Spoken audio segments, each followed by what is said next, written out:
إن الذين كذبوا بآياتنا واستكبروا عنها لا تفتح لهم أبواب السماء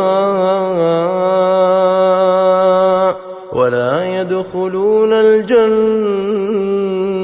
حتى يلج الجمل في سم الخياط وكذلك نجزي المجرمين لهم من جهنم مهاد ومن فوقهم غواش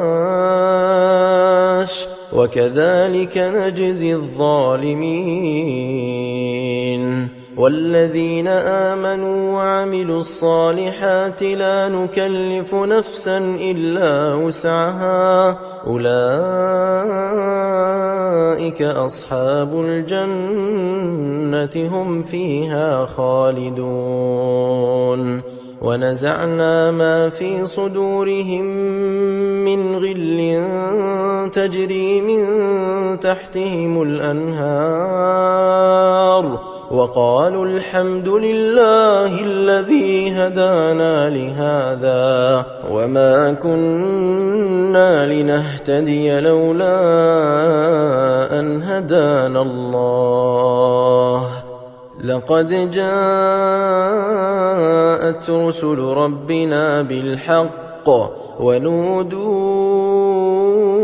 أن تلكم الجنة أورثتموها بما كنتم تعملون ونادى أصحاب الجنة أصحاب النار أن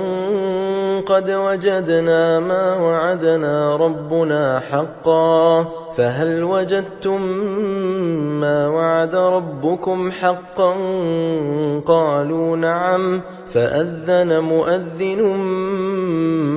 بينهم اللعنة الله على الظالمين الذين يصدون عن سبيل الله ويبغونها عوجا وهم بالآخرة كافرون